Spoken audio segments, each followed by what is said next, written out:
You'll never own a house like your sister. My mom's voice sliced through the kitchen like a knife. She leaned back in her chair, sipping her coffee with that smug little grin that always made my stomach churn.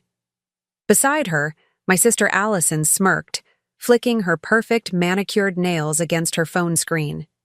She'll be broke forever, Mom. Look at her, she can barely keep herself afloat. Before we begin, drop a comment and tell us where are you from and from which city you're watching our videos.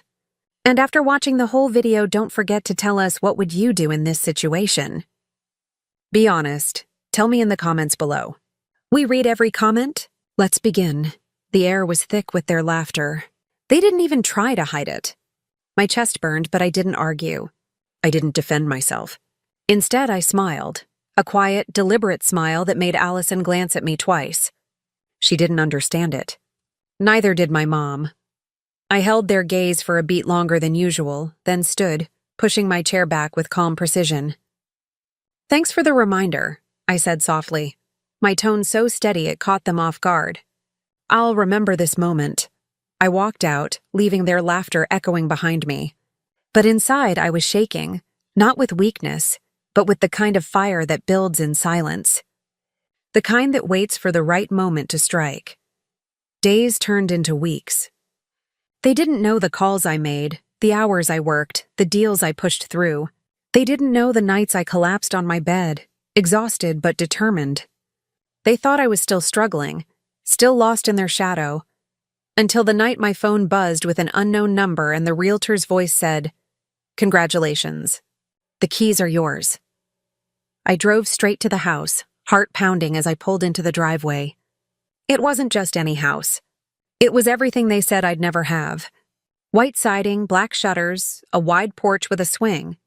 It stood there, solid and untouchable, like proof carved into wood and stone that I was not who they thought I was. I pressed my palm against the front door and whispered, This is mine." 2 weeks later, I was cooking dinner when my phone rang. Allison, then Mom. Both, one after the other, missed calls, then another. And then the sound of a car outside. I glanced through the blinds, and there they were, standing in my driveway, eyes wide, mouths half open like they'd seen a ghost. My phone buzzed again. This time I picked it up. Their voices spilled through the line, desperate, confused. "Is this really your house?" Mom's tone cracked, disbelief dripping through every syllable. "Why didn't you tell us?" Allison's voice was sharper, almost angry. I looked at the screen, typed slowly, deliberately. 4 words. "Get off my property." And when I hit send, I swear I felt the weight of years lifting from my shoulders. The text hung on my screen like a loaded weapon. "Get off my property." For a moment, silence swallowed everything. Even the ticking clock in my kitchen seemed to freeze. Then my phone buzzed again, angry, frantic messages pouring in. "Rachel, this isn't funny." My mom, Diane, wrote, "Open the door. We need to talk," Allison demanded. I didn't move. Instead, I stood at the window, arms folded, watching them shift nervously in my driveway. The same driveway they swore I would never own. The porch light illuminated their faces. Faces I once longed to impress, to earn approval from. But tonight, their confusion was sweeter than any approval could ever be. Finally, I stepped outside. The night air was cool, sharp, wrapping around me like armor. I didn't slam the door. I didn't storm down the steps. I walked slow, controlled, deliberate, because real power doesn't scream. It whispers. Allison crossed her arms. "So it's true. You really bought this place." She spat the words out, like admitting it left a sour taste in her mouth. Diane's eyes narrowed. "How, Rachel? Tell me the truth. Did you get lucky? Did some man pay for this?" That was the sting I'd expected. Her old favorite weapon. Reduce me. Shrink my success into something I couldn't possibly have earned. I met her gaze, my voice low but steady. "No, Mom, no one gave me anything. I worked, I built. And I didn't need your approval to do it," Allison scoffed. "Please, don't act like you're suddenly better than us. You're still the girl who begged for rides, who borrowed money and never paid it back. Don't forget who you really are." Her words sliced, because they came from the same script she'd always used, reminders of my lowest moments. But tonight, the difference was glaring. I wasn't standing in her shadow anymore. I was standing on my porch. "You're right," I said softly, almost kindly. I was that girl. But I'm not anymore. And that's what you can't handle, Allison.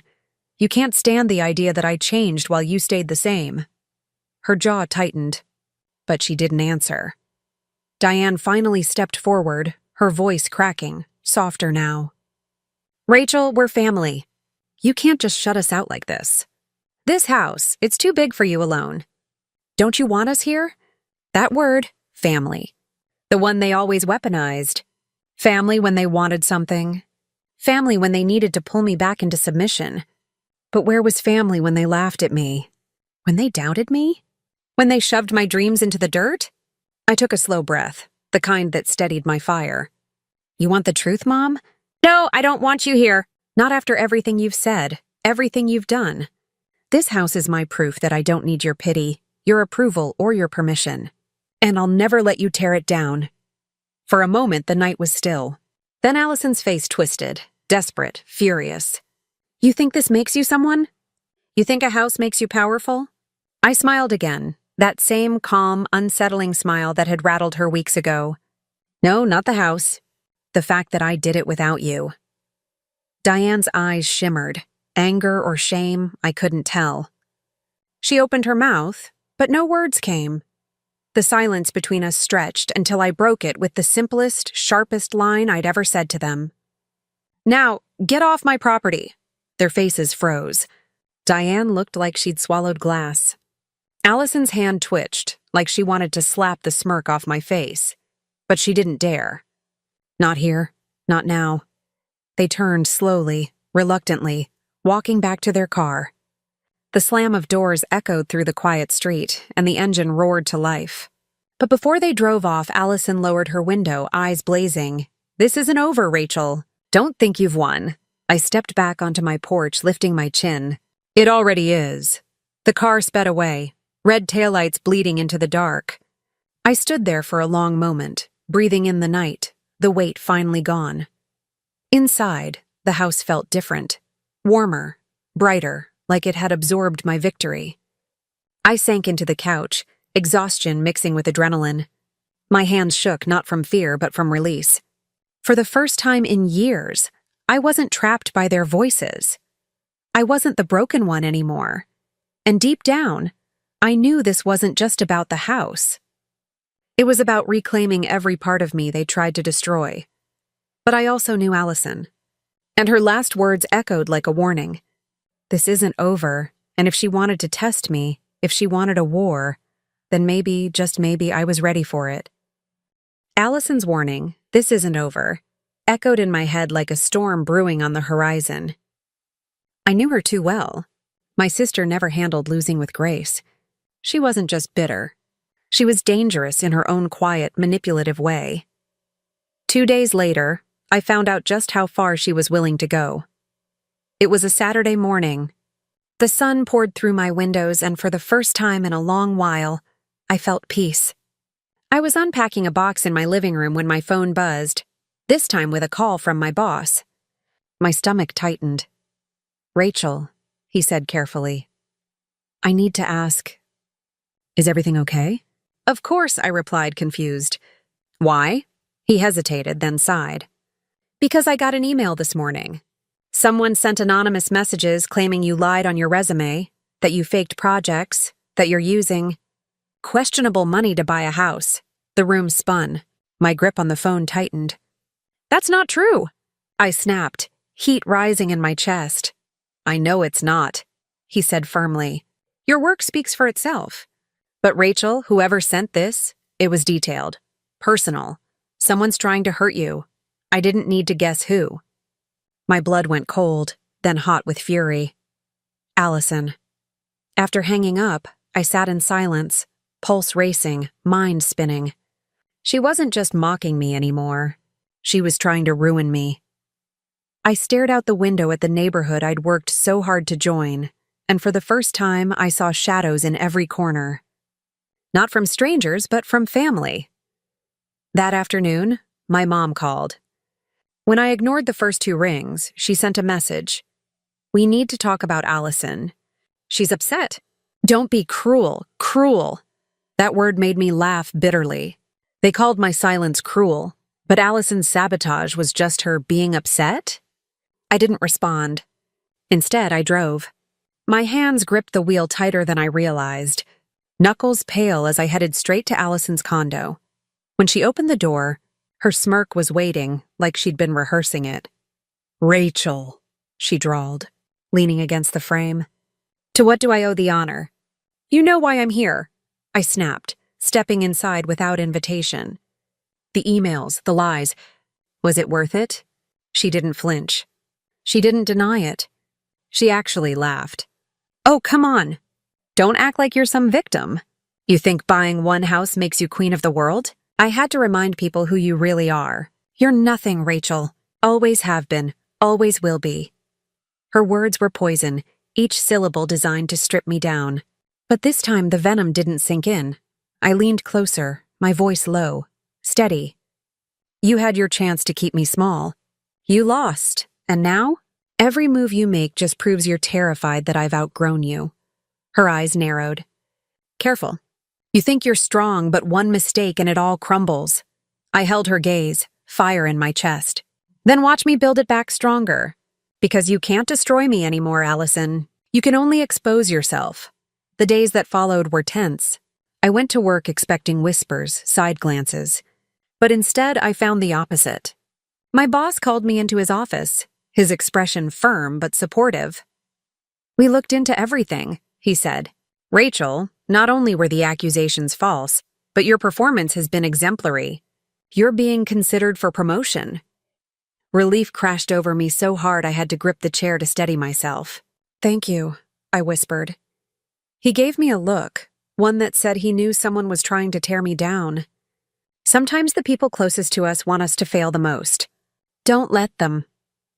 His words burned into me. That night, sitting on my porch swing, I realized something. I didn't just have a house. I had a life worth protecting. And Allison? She was losing her grip. Sure enough, 2 evenings later, she and my mom showed up again. Their car rolled into my driveway like a threat. This time, I didn't wait. I stepped outside before they even reached the door. "Rachel," Mom said, her tone shaky, almost pleading. "You need to stop this fight with your sister. She's hurting. You should forgive. Forgive." The word made my jaw clench. Forgive the lies? The sabotage? The years of humiliation?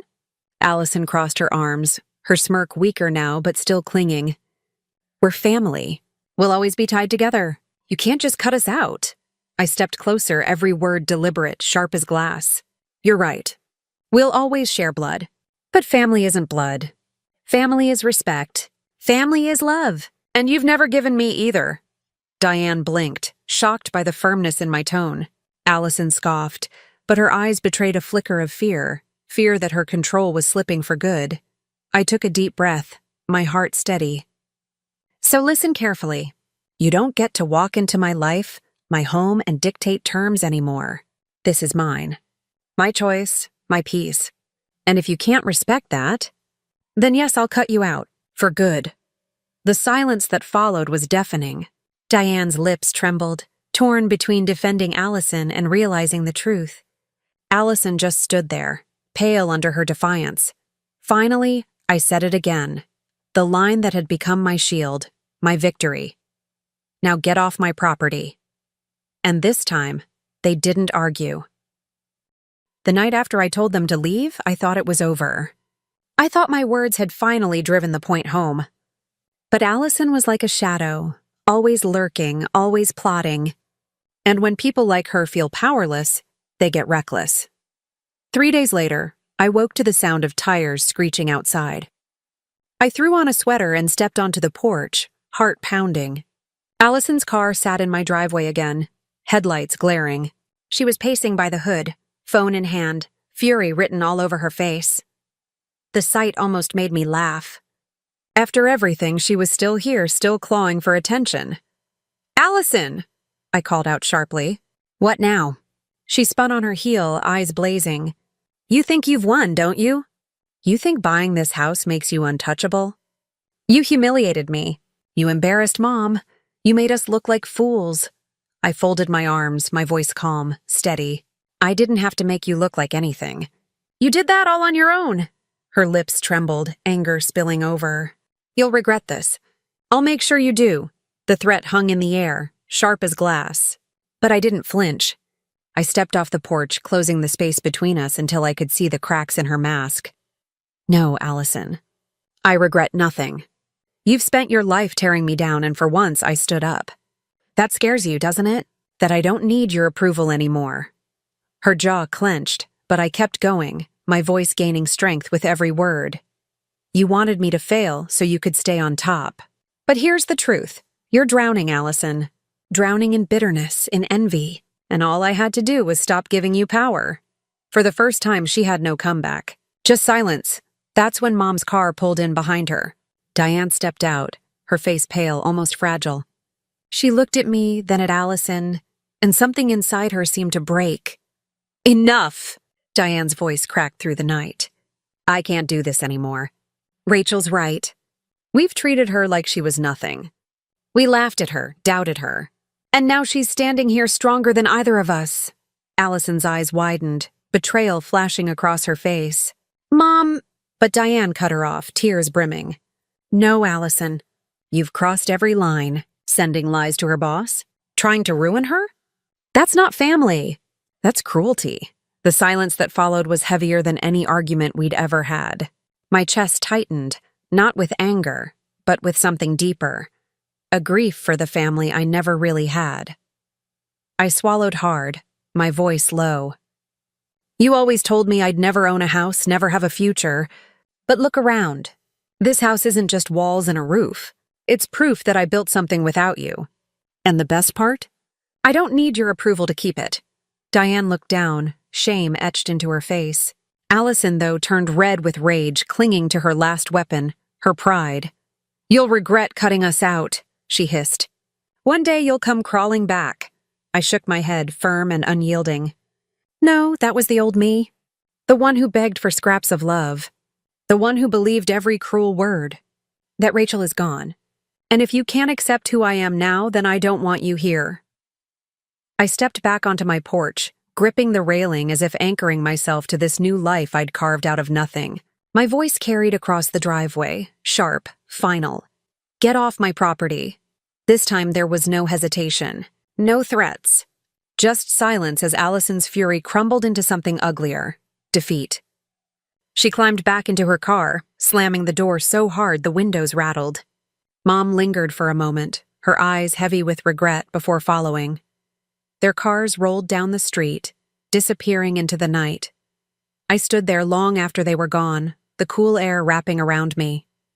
My chest ached, not from weakness, but from release. For the first time in my life, I wasn't the girl they mocked, the one they pitied, the one they underestimated. I was the woman who proved them wrong. Inside, the house felt brighter, alive with the hum of possibility. Every box I unpacked, every picture I hung was a declaration. I built this. I earned this. This is mine.